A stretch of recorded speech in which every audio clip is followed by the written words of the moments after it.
살인이라는 것을 모르는 분은 없습니다. 우리는 다 알고 있죠.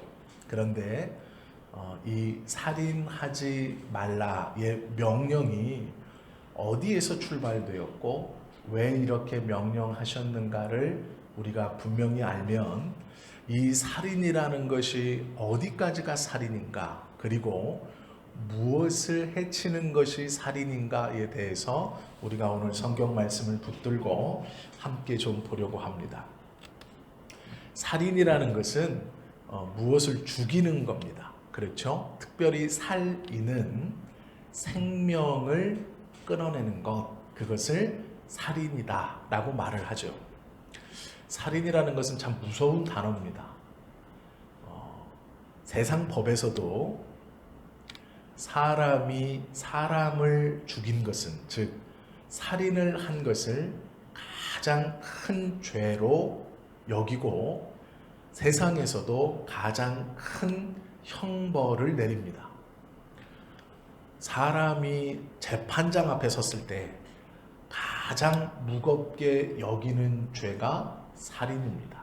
즉 생명을 끌어내는 것, 정확히 말하면 사람이 다른 사람의 생명을 끊어내는 것, 이것을 세상에서도 가장 무겁게 판결하는 죄 중에 하나입니다.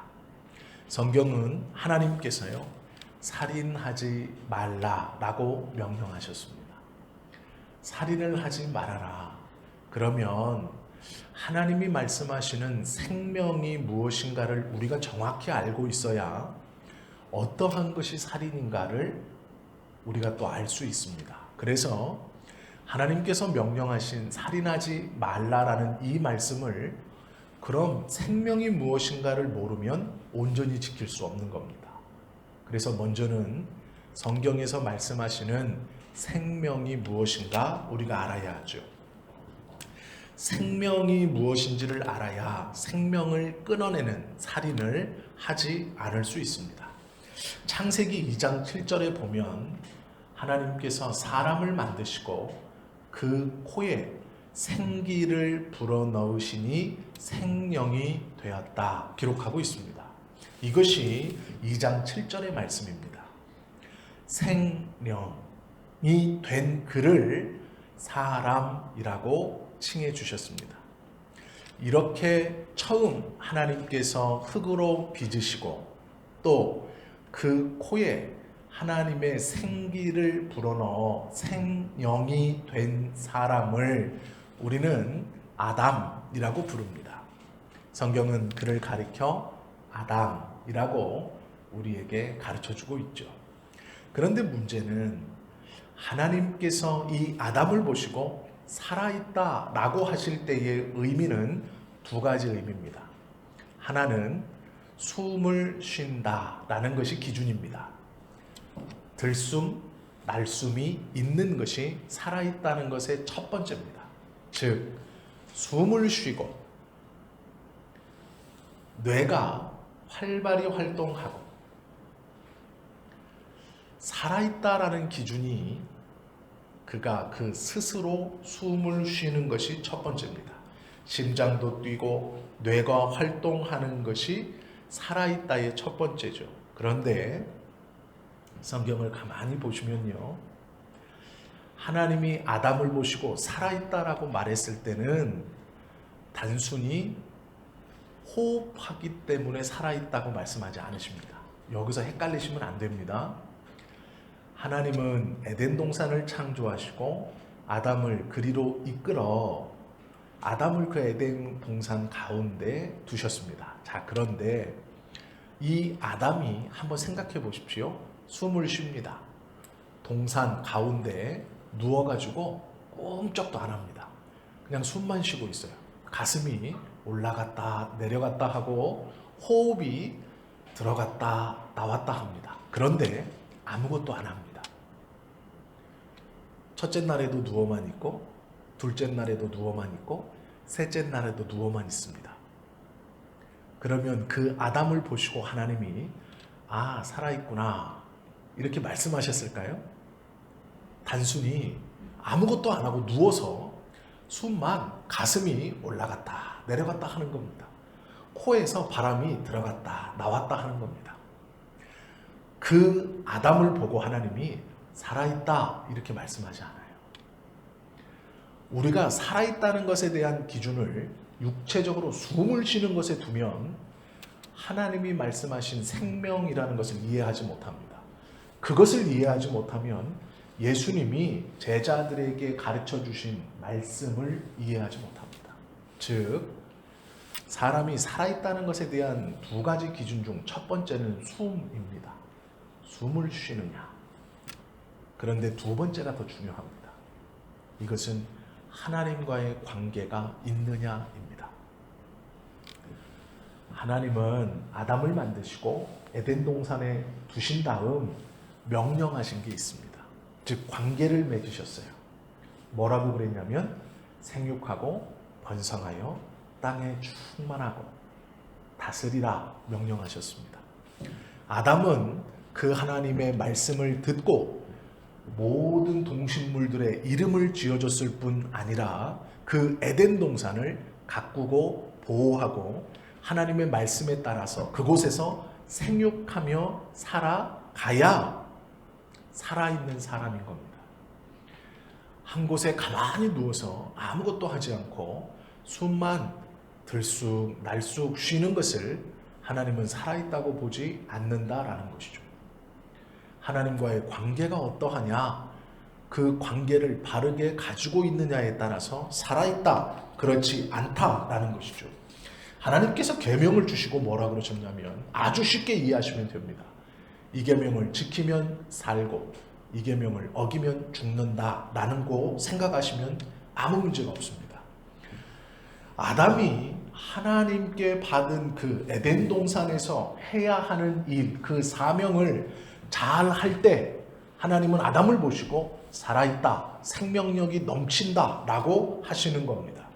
단순히 숨만 쉬는 것을 가지고 살아있다라고 말씀하는 것이 아니다라는 것이죠. 요한복음에 보면 17장 3절에 이렇게 말합니다. 영생, 곧 영원히 살아있음은, 영원히 살아있는 것이 영생입니다. 그런데 이 영생에 대해서 뭐라고 말씀하시느냐? 영생은 곧 유일하신 참 하나님과 그가 보내신 자 예수 그리스도를 아는 것이다 라고 말씀합니다. 영원한 생명은 하나님과 예수님을 아는 것이다 라고 말씀해요. 이게 뭘까요? 알다라는 이 말, 아는 것이다라는 이 말은 경험하여 안다라는 뜻입니다. 경험해보고 안다는 거예요. 즉, 하나님과 예수님에 대한 알미 없으면 죽은 것과 같은 것이죠. 숨을 쉬어도 하나님께서 보시기에 그가 살아있다라고 말씀하지 않는다라는 것입니다. 성경을 가만히 보시면 모든 사람은 영원히 삽니다. 우리는 다 알고 있습니다. 예수님을 믿는 사람들은 하나님의 나라에서 영원히 살고요. 예수님을 안 믿는 사람들은 지옥에서 영원히 고통받는다라고 성경은 가르치고 있습니다. 결과적으로 하나님이 창조한 사람은 영원히 삽니다. 예수님을 믿어 천국에서 영원히 사느냐, 예수님을 믿지 않아 지옥에서 형벌 가운데 영원히 사느냐의 차이는 있지만 이 두 종류의 사람 모두 영원히 삽니다. 이해하시죠? 이것을 영원히 산다라고 표현합니다. 하나님을 믿어도 영생이고 믿지 않아도 영생입니다. 살아가는 장소가 다른 것이죠. 예수님을 믿는 사람은 천국에서 영원히 살고 믿지 않는 사람은 지옥에서 영원한 형벌을 받는 것입니다. 즉 사람은 영원히 사는데 성경은 하나님을 믿지 않고 지옥에서 영원히 사는 사람들을 가리켜 무엇이라고 그러냐면 둘째 사망에 들어갔다 이렇게 말합니다. 영원한 지옥에서 영원히 형벌 가운데 영원히 삽니다. 그런데 성경은 그들을 가리켜 둘째 사망, 경험하고 둘째 사망을 당했다라고 말합니다. 사망이라는 것, 죽었다라는 것을 잘 이해하십시오. 숨을 쉰다고 해서 숨이 단순히 멈췄다고 해서 죽은 것이 아니고, 우리의 첫 번째 사망은 언제입니까? 아담의 죄로 인하여 우리가 그 죄의 값인 사망을 짊어졌을 때 첫 번째 죽은 우리의 첫 번째 사망이 그것입니다. 그러나 이 첫 번째의 사망에서 예수 그리스도가 우리를 구원해 주심으로 우리는 영원히 죽지 않는 두 번째 사망을 짊어지는 자가 되지 않은 것입니다. 그런데 예수님을 믿지 않아 지옥에서 영원한 형벌을 받는 자들에게는 둘째 사망이 임했다라고 성경은 말씀합니다. 이 둘째 사망의 기준은 하나님과의 관계가 끊어진 사람들입니다. 즉 하나님과의 관계가 바르지 못한 것을 사망이다 성경은 선언하고 있습니다. 죽었다라고 말합니다. 하나님을 믿지 않는 사람들은 지옥에서 한 100년 고통받다가 죽는 것 아닙니까? 아니요, 그렇지 않습니다. 성경은 그들이 영원히 고통받는다라고 말씀하고 있어요. 영원히 사는 것은 살아있다는 것인데 성경은 그들을 가리켜 둘째 사망에 들어갔다라고 말합니다. 즉 성경에서 말씀하시는 사망의 기준은 하나님과의 관계입니다. 하나님과의 관계가 끊어진 것을 사망이다 라고 말씀하시죠. 예수님께서 십자가에 달리셨을 때 아버지여 아버지여 어찌하여 나를 버리시나이까 라고 말씀하신 엘리 엘리 라마 사박다니, 다른 말로 하면 엘리 엘리 라마 아작다니 라고 부르짖는 이 말씀은 하나님과의 관계의 단절을 의미하는 겁니다. 하나님 하나님 어찌하여 나를 버리시나이까. 이 말은 하나님과의 관계가 우리들의 죄로 말미암아 끊어진 겁니다. 그것을 예수님은 사망이라고 선언하신 겁니다. 하나님과의 관계가 끊어졌을 때 육신이 죽은 것뿐만 아니라 예수님께서는 그 하나님과의 단절을, 그 단절되심으로 말미암아 죽음의 값을 온전히 치르신 것이라고 성경은 가르쳐주고 있습니다. 즉 생명이라는 것은 숨을 쉬냐 안 쉬냐가 첫 번째이지만 더 중요한 건 하나님과의 관계가 어떻게 되어 있느냐에 따라서 살아있는 사람과 죽은 사람이라고 성경은 말씀하고 있는 것이죠. 살인의 뿌리가 있습니다. 살인을 우리가 행동으로 직접 하지 않아도 그 살인의 뿌리라는 것이 있습니다. 성경은 그것을 시기, 증오, 분노, 복수 이렇게 말합니다. 시기, 증오, 분노, 복수심, 이것이 살인의 뿌리이다 라고 가르치고 있습니다. 예수님께서 형제를 미워하는 자마다 살인하는 자니라고 말씀하셨습니다. 제자들은 그것을 윤리적으로 받았습니다. 아, 형제를 용서해 줘야지, 이해해 줘야지, 그래서 물은 것이죠. 예수님, 형제가 잘못을 범했을 때 몇 번까지 용서해 줘야 됩니까? 7번씩 70번이라도 하라 말씀하셨죠. 그것을 제자들은 윤리적으로 받았습니다. 아, 용서해야지. 우리도 그렇게 생각합니다. 용서해야지. 하나님이 용서하라고 하셨으니까 용서해야지. 그런데 용서해야 하는 것은요, 하나님이 단순히 용서해라라고 해서 그런 게 아닙니다. 용서하지 못하는 마음, 시기와 질투와 분노와 복수심은 살인의 뿌리이기 때문에 용서하라고 말씀하시는 겁니다. 그 용서하지 못하는 마음은 단순히 내가 누구에 대해서 내려놓지 못함이 아니고 그것이 살인의 뿌리라고 성경은 가르칩니다. 그러기에 용서해라. 그것은 살인을 내려놓아라 라는 말씀인 것이죠. 사회적 관계에서의 살인도 있습니다. 조금 더 넓게 이해하시면 이런 것이죠. 성경에서는 목숨을 끊는 살인과 함께 더 넓은 의미로 관계를 깨어버리는 것을 살인이라고 말합니다. 즉 살아있다는 것은 하나님과의 관계라고 말씀드렸습니다. 관계가 온전히 되어 있는 것이 살아있는 사람입니다. 그러면 이 관계를 끊는 것이 살인입니다.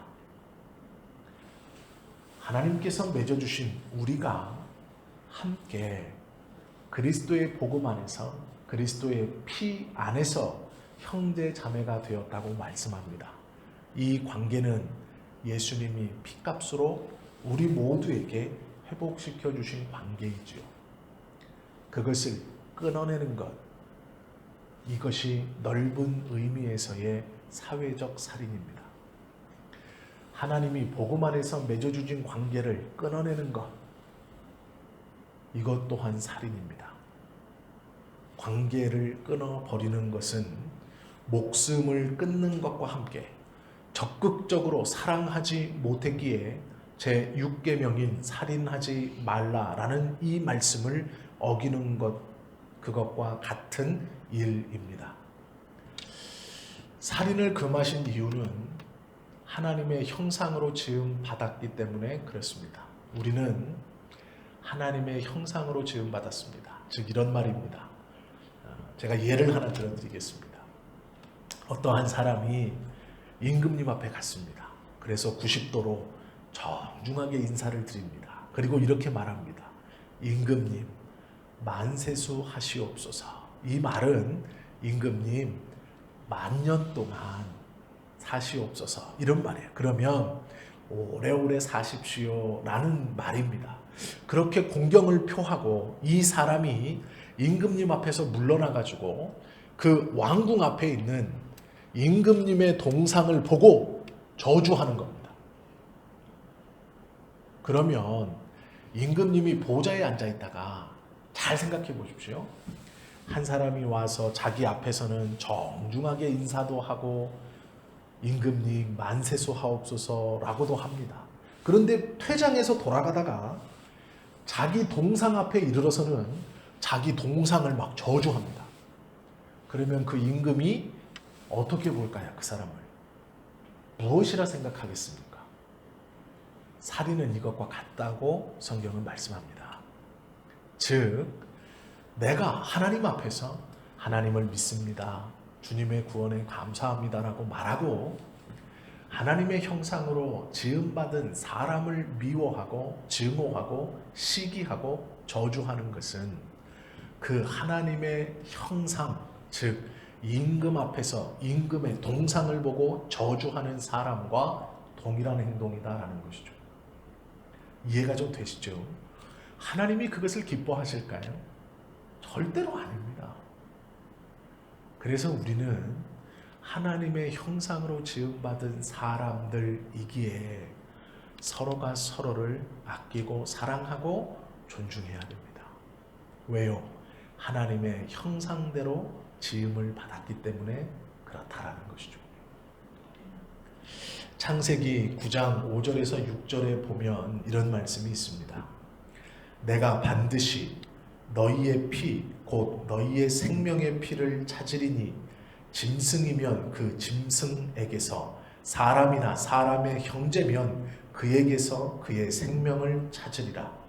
다른 사람의 피를 흘리면 그 사람도 피를 흘릴 것이니 이 뒤에 말이 중요합니다.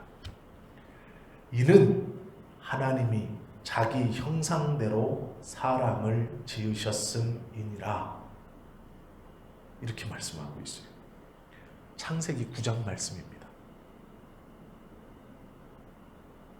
이 말씀을 잘 들으시면 하나님께서 핏값을 찾을 것인데 사람이 사람을 죽였을 때 내가 반드시 그 핏값을 그 죽인 자에게 찾을 것이다. 이유는 내가 나의 형상으로 사람을 지었기 때문이다 라고 말씀하신다라는 것이죠.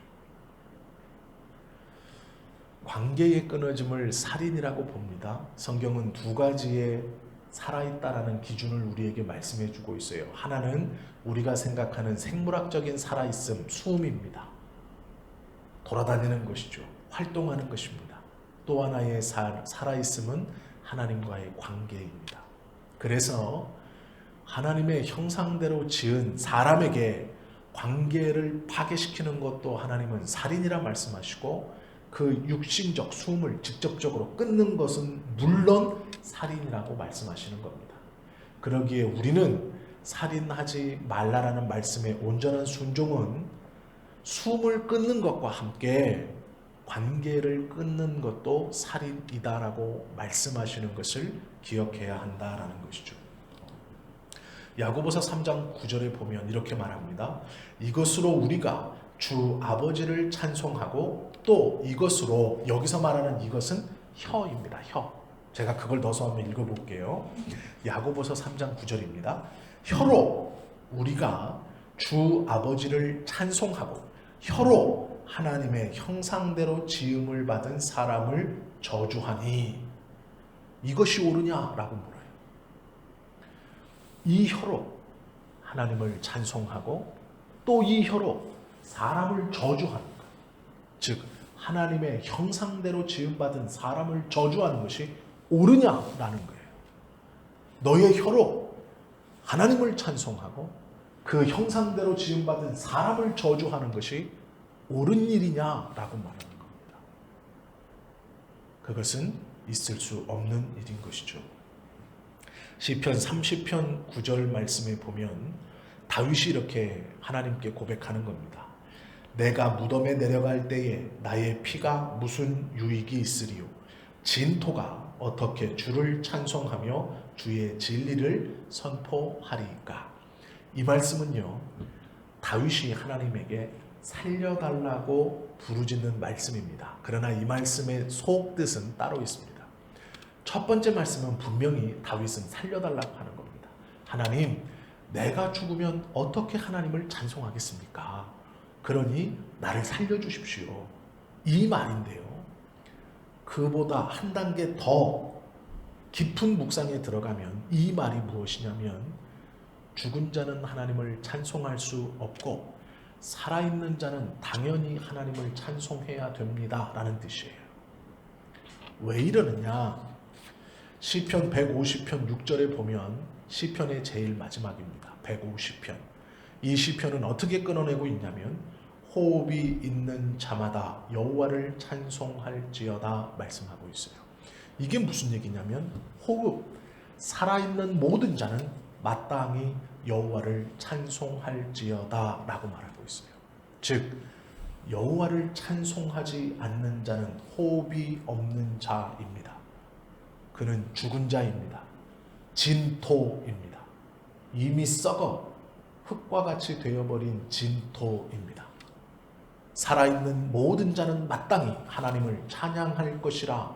이 말씀은 찬양하는 자는 살아있는 자이고 찬양하지 않는 자는 이미 호흡이 끊어진 자다라는 말씀입니다.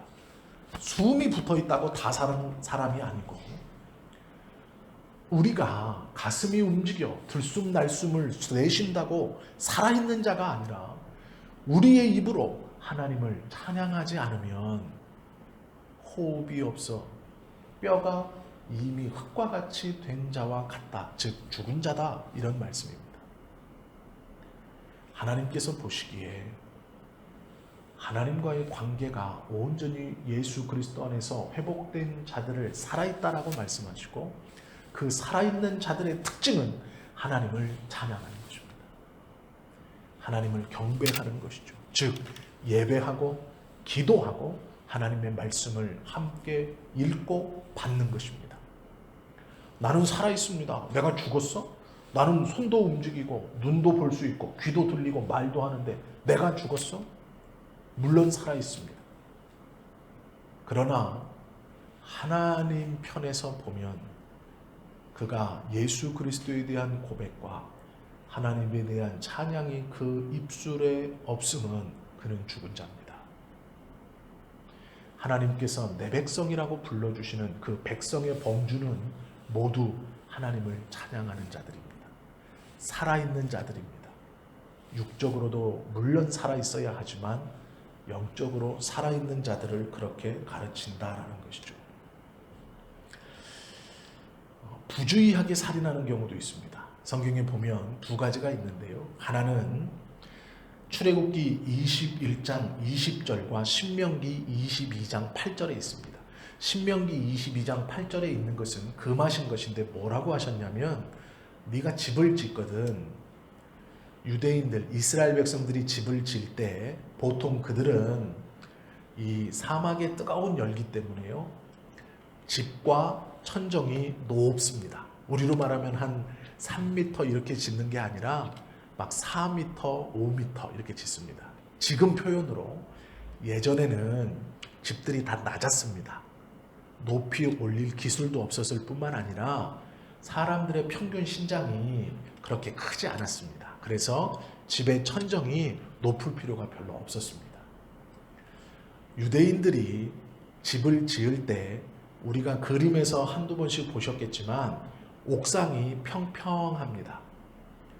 왜 그러냐면 자신들이 수확한 밀이나 따온 과일이나 잡은 물고기를 마당에다가 펼쳐놓고 말릴 수가 없습니다.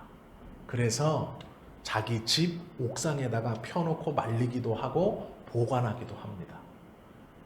그런데 하나님이 뭐라 그러셨냐면 내가 집을 지을 때 옥상을 평평하게 하되 난간을 설치하라고 명령하십니다. 왜 난간을 설치하라고 하셨을까요? 왜 이걸 명령하셨을까요? 집 위에서 어린아이들이나 나그네가 모르고 떨어져 죽을 수도 있다는 것을 방지하기 위해서입니다. 이게 부주의하게 일어나는 살인입니다. 신명기에 보면 네가 집을 지을 때 난간을 잘 만들어라 명령하셨어요. 너는 안 떨어지죠. 자기는 집주인이니까 집의 크기도 대략 알 수 있고 여기서 떨어지면 다친다는 것을 압니다. 그런데 어린아이들이나 나그네나 그 집에 대해서 잘 모르는 사람들은 떨어질 수 있죠. 그래서 난간을 만들라고 명령하셨어요. 하나님이 참 별것을 다 말씀하시죠. 왜 그러냐면 부주의하게 일어나는 살인 때문에 그렇습니다. 또 하나가 출애굽기에 있는데요. 21장에 보면 사람들이 찾아와서 주인에게 말합니다. 당신의 소가 사람을 자꾸 들이받습니다. 이렇게 분명히 말을 해줬는데도 그 주인이 그 말을 듣고도 괜찮아. 우리 소는 안 그래요. 그랬는데 만약에 그 소가 네가 그 말을 들었음에도 불구하고 제대로 묶어놓지 않아서 이 소가 사람을 들이받아 죽이게 된다면 그 피해 값을 그 소가 아니라 너에게 찾을 것이다 말씀하고 있어요. 이게 부주의에서 일어나는 살인입니다. 그것도 하나님이 막으라 라고 말씀하시는 거예요. 왜요? 그 부주의로 인하여 죽는 사람이 하나님의 형상으로 창조된 사람이기 때문에 그렇습니다. 제6계명을 적극적으로 이해하시면 이렇게 이해하시면 됩니다. 사람의 생명을 죽이는 것뿐 이것만이 살인이 아니라 하나님께서 허락해 주신 관계를 깨어버리는 것, 이것도 하나님이 살인하지 말라라는 것에 말씀하신 살인입니다. 하나님의 형상으로 지음받은 사람을 저주하는 것, 그것 또한 하나님께서 살인이다 라고 말씀하시는 거예요. 그래서 예수님께서 형제를 보고 바보라고 하는 자는 이미 살인한 자니 라고 말씀하신 겁니다. 단순히 살인하지 말라라는 이 말씀은 생명을 끊지 말라 이 말씀이 아니에요. 하나님이 허락해 놓으신 관계와 형상을 함부로 저주하지 말라라는 말씀까지도 포함되는 겁니다. 하나님 입장에서 살아있다라고 하는 모든 자는 하나님을 찬송해야 되는 사람들입니다. 우리 모두는 우리의 입술로 하나님을 찬송해야 됩니다. 그래야 살아있는 사람이 되는 것이죠. 살인하지 말라. 단순히 생명을 끊어내는 것이 아니라 관계를 끊어내는 것도 살인입니다. 그러기에 우리는 조심하고 주의해야 하죠. 그러면 우리가 마지막으로 볼 게 있습니다. 생명을 해하지 않는 것. 하나님, 그건 내가 할 수 있을 것 같습니다. 그렇지요. 대부분의 사람들은 살인을 하지 않습니다. 우리가 알고 있는 것처럼 숨을 강제적으로 끌어내지 않아요. 가만히 생각해 보십시오. 하나님이 맺어준 수많은 사람들과의 관계를 내가 고의적이든 아니면 부주의해서든 아니면 상대방이 잘못해서든 끊어낸 적이 없으십니까? 저는 있는 것 같습니다. 아니, 아주 많은 것 같습니다. 그렇다면 살인하지 말라의 이 계명을 우리는 온전히 지켰다고 말할 수 없는 것이죠. 숨이 붙어 있는 사람을 살인하는 일을 해본 적은 없지만, 그러할 마음도 없고 그러한 일을 경험할 일도 없지만, 문제는 두 번째입니다. 하나님이 허락해 주신 관계를 끊어내면 우리가 너무 자주 하고 살아가는, 어쩌면 또 너무 자주 당하고 살아가는 모습이기 때문에 그렇죠. 시기하지 않고 질투하지 않고 미워하지 않고 저주하지 않고 복수심을 갖지 않고 쉬운 일입니까? 그렇지 않습니다. 어렵습니다. 내 새끼들에게 해코지하는 사람, 내 남편, 내 아내 무시하는 사람, 나를 괴롭게 하는 사람, 어떻게 미워하지 않고 시기하지 않고 저주하지 않고 관계를 끊어내지 않고 어떻게 이 하나님의 말씀들을 다 지켜가면서 살아갑니까? 불가능하죠. 우리 힘으로 할 수 없죠. 그러기에 우리는 이 6계명을 범하며 살아가는 사람들입니다. 그래서 우리 힘으로 할 수 없기에 예수 그리스도를 붙들어야 하는 것이죠. 예수님을 붙들지 않고는 우리의 힘으로 이렇게 살아갈 수 없습니다. 하나님 앞에 은혜를 구하지 않고는 그 마음을 주체할 수가 없습니다. 그래서 내 힘으로는 할 수 없으니 예수님 은혜를 주시고 저에게 정말로 하나님에 대한 사랑이 우리 성도들에게 또 복음 안에서 함께하는 당신이 맺어주신 관계 안에서 이것을 잘 지키며 살아갈 수 있는 은혜를 주십시오라고 기도했습니다. 바라고 원하기는 우리 성도님들도 이 6번째 계명을 잘 지키며 살아가시기를 바랍니다. 살인뿐 아니라 관계를 끊어내는 그것도 하나님이 기뻐하지 않으신다는 것을 우리가 알고 우리가 한 입으로 하나님을 찬양하면서 하나님의 형상대로 지은 사람들을 저주하거나 미워하거나 시기하는 죄를 범치 않는 그러한 하나님의 말씀에 온전히 순종하는 우리의 힘으로 할 수 없으니 예수님을 더욱더 의지해서 이 6번째 계명인 살인하지 말지니라라는 말씀을 잘 지켜가는 우리 모두가 되실 수 있기를 예수님의 이름으로 축원합니다. 기도하시겠습니다.